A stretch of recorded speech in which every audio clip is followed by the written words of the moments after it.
The moment his boot hit her swollen belly, every man on that veranda froze. Even the wind stopped moving. But what none of them knew was that the woman they thought was weak had already prepared a revenge so cold, so calculated, that by the time she walked away from that compound, her husband would be on his knees, begging the very woman he tried to destroy. The market's dust had a way of telling secrets about people who belonged to it. It coated the hems of skirts and the soles of people's shoes, collecting rumors like burrs. Zainab walked through that dust with a basket on her head and a silence in her chest that had been growing for years. She moved like a woman who had learned the map of her days by heart. Wake before the goat, fetch water, patch the small holes in dinner, count the coins, repeat. She had married Juma because he had been steady once. A quiet laugh, a promise whispered under an acacia tree, and the kind of hands that could mend a child's kite and a leaky roof with equal tenderness. But promises wore thin. Men change. Juma had changed into someone who measured his respect in how terrified his wife could make herself look around other men. Respect, to him, was the hush of a woman's voice when his friends were near. It was the way she walked a few steps behind, and the way she swallowed anger until it fit into the narrow shape of a home-cooked meal. On the night it happened, the compound was alive with a false kind of celebration. Juma had invited his old friends, men he had worked with in the city and who came back every few months with new shirts and new stories. The men talked about business and motos and a cousin who had somehow found better luck in Nairobi. They brought with them a current of laughter that made Juma shine. He wanted them to see the life he had built, a life he measured by the house's tin roof and the small, proud radio that sat on the kitchen shelf. Zainab stood in the doorway while they made the story of that evening. The ogling, the jokes, the deliberate comparisons, hang heavy in the warm night. There were things spoken that did not need to be said, jokes that landed like stones on her shoulders. Her belly had grown already visible, a soft roundness she had started to cover with patterned wraps. It made Juma flush sometimes, the way other men glanced. It was a careless question from one of the friends. "How's the little one?" And Zainab's face rose to answer with the gentle pride of a mother. She had prepared a small speech in the market, picked the right tone, planned to say, "Thank you, he's well." Her voice had barely begun when Juma's laughter cut into it like a blade. "Watch your mouth, Mama," he said with a smile that did not reach his eyes. The men laughed. The joke was simple, ugly. He called her Mama like she was a servant, like she should be grateful for being seen at all. Things escalated quickly. Or maybe they had been escalating for years and that night was only the point when the pressure turned the seam loose. Juma's elbow pushed her gently at first, the kind of push that most couples might pass off as a joke. Zainab's stomach hit the carved rail and she steadied herself. She felt the warmth of the baby move inside her as if sensing the tension. Her hands, that once braided his hair on lazy afternoons, trembled. "Don't be a fool in front of my friends," he whispered, low and ordinary. The words were emptier and heavier than any blow. One of the friends clapped him on the shoulder. "That's the woman's place," he said, and a ripple of agreement followed. Juma's friends were not cruel men in their everyday lives. They were only quick to sign onto a man's performance. For them it was entertainment, something to chew on and swap in the mornings back in town. For Zainab it was humiliation stacked upon humiliation. Then came the foot. It was not delivered in a fit of drunken rage but with the quiet, trained cruelty of a man who thinks he owns the room. He kicked her ankle, a sharp, public punctuation. The impact sent a bright pain through her body, a foreign, electric sting. Her basket wobbled on her head and some tomatoes burst like tiny suns onto the packed earth. The men's laughter came back, but it had a new ingredient now, triumph. Zainab's knees nearly buckled. For a heartbeat she saw herself as the villagers had once described the old woman who lived by the stream. Small, bowed, but with a certain fixedness you only find in things that keep living through storms. She tasted iron, not blood yet, but the word that rose in her like bile was not a plea. It was a decision.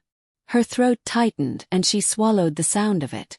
"Zainab," whispered Mama Amina from the cooking area, but Zainab did not answer. Words were slippery that night. When the men left, carried away by their own easy jokes. Juma's hand lingered on the gate. He looked at her with the satisfied smirk of a man who has just demonstrated his power. In the doorway, the moon carved his outline. His friends' voices vanished down the path and only the frog calls remained. "We must talk," he said, the eyebrows a question as if the last 10 minutes meant nothing. They did talk. He apologized the next day in that way men do. Clumsy, a little theatrical. He brought her the radio's best batteries and fixed the leaking thatch himself, then disappeared to town for work for a week. Zainab sat on the mat and stitched. The babies inside her moved as if in conversation. A tiny kick here, a long circular roll there. Life continued on the surface, like the river's reflection that hides the current below. But something had bubbled loose in the depths. Zainab did not cry in public. She had learned to keep those things as private as the names of the herbs she used to treat fevers.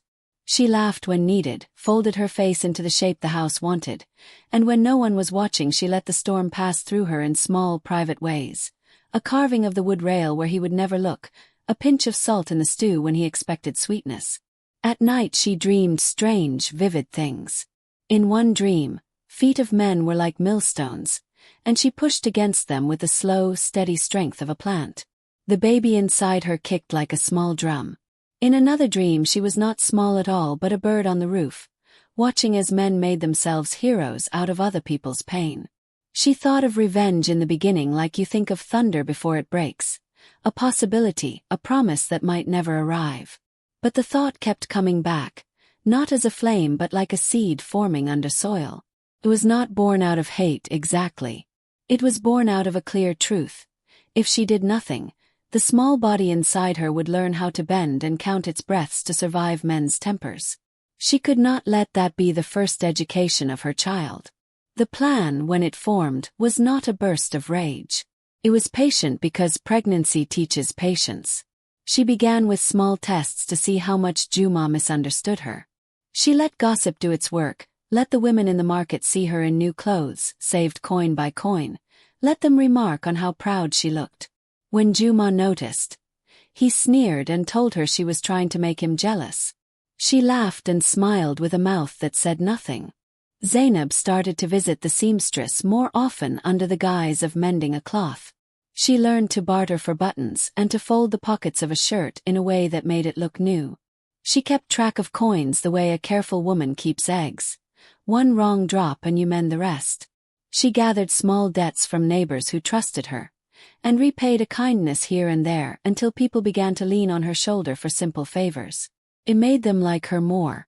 It made Juma watch with that bad kind of curiosity. Anger is a poor teacher. Calculation is a better one. Zainab learned to let her mind map the world like a weaver mapping a pattern on a loom. She needed allies. Her first was Fatou, a widow with teeth like pearls and a laugh that could shut a market in 2 minutes. Fatou had been in the compound the night of the insult, and had been one of the only women who had stayed behind while the men laughed. Her eyes were full of a quiet heat when she touched Zainab's arm that night. "What you do is for your children, not for you," Fatou said once, stirring the pot. "Remember that. Our mothers made us clever. Don't forget." From children playing by the well she learned other things. How men at the trading post counted coins in their pockets, how they spoke of favors as if they were certificates, how a good rumor could crack a man's reputation like dry wood. The next phases were more daring. Zainab walked through the town, the basket now filled with dried leaves and sweet potatoes. She let herself be seen by one of Juma's friends, a man named Mwamba who, rumor had it, did bolt work on the road and kept a ledger that more than once had helped someone find a job in the city. She gave him a small portion of tea and a story about a cousin who needed work. Mwamba listened with the patient interest of a man who likes keeping records. He left with a promise to mention the cousin to a contractor. Small favors, she learned, accumulate like rain. One evening, as the sun was lowering its light like an offering, Zainab overheard a conversation that slipped into place like the final tile of a puzzle. Two of Juma's old friends, passing in the market, were mocking a man who had been stiff with shame. "He should have taught her her place," one said, and the other repeated it like a benediction. Zainab felt a small laugh try to escape her throat, not for them, but because she suddenly understood the currency of their power: public opinion, fear, and the ritual of humiliation. She began to schedule her movements. When Juma left for the town, she was not there to be humiliated. She bought small things he'd once scorned: a bright piece of cloth, the kind that made women glance twice and men feel a small, inconvenient heat. She let one of the men who used to eye her with something like respect, an older storekeeper named Hassan, compliment the way she balanced her basket. Praise from other men made Juma jealous, and jealous men show their claws. Her revenge was not about breaking Juma into pieces. She thought of something more precise. She would sink him under the weight of his own pride. The village's respect was a carved cup. She would drain it gradually, like a cup of water removed drop by drop, until the bottom was exposed and everyone saw how much emptiness he'd built around himself. The first movement of that plan came from the only place a village notices first: stories. Zainab started telling a story, a small fictional tale of a woman named Asha whose husband had lost his job in the city and who had been left to fend for herself. She told the story to the women at the well, and it spread like a warm bread sent through the mornings. She left out names, but people are naturally clever at fitting the wood to a mold. Juma's name, careful murmured, arrived at the trading post. Mwamba, the man with the ledger, began to notice patterns in the stories he recorded. Juma had been boasting about a promotion that had never come, about money that now seemed to have been mostly spent on new shirts and cheap whiskey. He mentioned it in a passing way to a contractor who had once considered giving Juma a small road job. The contractor asked and Juma's name was not on his list. Small things multiplied. A man in the city who had once owed Juma a favor forgot about it. The radio that had been Juma's pride developed a static the week after he told the friends about Zainab's foolishness, and when he took it to Hassan, the shopkeeper, Hassan laughed and claimed he'd fixed radios for worse. "Must be your temper," Hassan said, half joking, and the joke landed where it should, on Juma's shoulders. At home, Zainab moved like water around obstacles. She kept their house tidy, fed, and small. But in the evenings she taught herself to sew more complex seams and to count out bits of beads by moonlight. She learned to make a jar of tamarind candy that the market loved and started leaving it on the counter with a price. Coins came. The shame started to press in on Juma as people in the market began to nod at her and say, "Zainab? She runs a good little stall." It was the kind of recognition that does quiet violence to a man who wants applause to belong only to him. Juma noticed, of course. He noticed because men like him are made of attention as much as bone. He tried to stop her with barbs, with a sharp joke in front of his friends, but it had lost its power. The village was beginning to tilt toward her. He tried to mock her in private, but she answered with an economy of words that made him unease what he called jokes. Each glance she returned was an arrow deflected. One night, not long after the kick, Zainab dreamt of her child standing in the river and calling to her with grown-up eyes. When she woke, she pressed her hand to her belly and whispered a promise in a language older than the compound's gossip. "I will not let you learn cowardice first," she said. The baby kicked hard then, as if in agreement. There was one more risk she hadn't fully counted on: love. She had loved Juma once, and sometimes in the small hours she would allow herself to imagine a different life. But love folded in on itself like cloth when habit and humiliation weighed it down. She would not let nostalgia become an excuse. The last scene of part 1 comes on a market day. Zainab walks among the stalls with a confidence that is not yet a blade, but it is close. She sells the tamarind candy to a boy who is saving for school and pads her pouch with coin. At the end of the day, as the sky pours down its purple, Mwamba finds her and hands her a paper, a small slip of a city contractor's ledger, a note that says, "Juma, not recommended." It is small, but in a village, paper can be heavier than stone. Zainab takes it and looks at it for a long time. Her fingers trace his name like a promise and then fold the paper into the seam of her apron.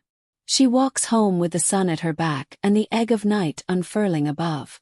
Juma is there on the veranda, the same smirk that has become brittle. He asks about the market and she answers in a voice that is quiet and perfect. That night, after he laughs himself to sleep, Zainab stands in the doorway and looks at him. The moon is a thin coin in the sky. She thinks of the foot, the tomatoes, the tiny sound she made when he struck her. She thinks of the small hand on her ribs as the baby turns. "I will not cry for this," she tells the night. "I will not make your lessons my child's first teachers." Under her breath, in a language that tastes of the soil, she mutters a word of promise. Intiqam. It is not a shout. It is the slow, pointed beginning of a thing that will shape the rest of their lives. And then, while the compound breathes and the frogs sing their slow rhythms, she begins to move from patience to plan. A plan that will not be born of rage but of the patient cruelty of a woman who, in the end, will make her husband learn what it is to be seen properly. If you'd like part 2 now, I'll continue. It will reveal the precise moves Zainab makes, how she uses the village's power, the twist you didn't expect, and the moment that leaves Juma in tears. Want part 2? Like/subscribe for the next chapter. Winking face.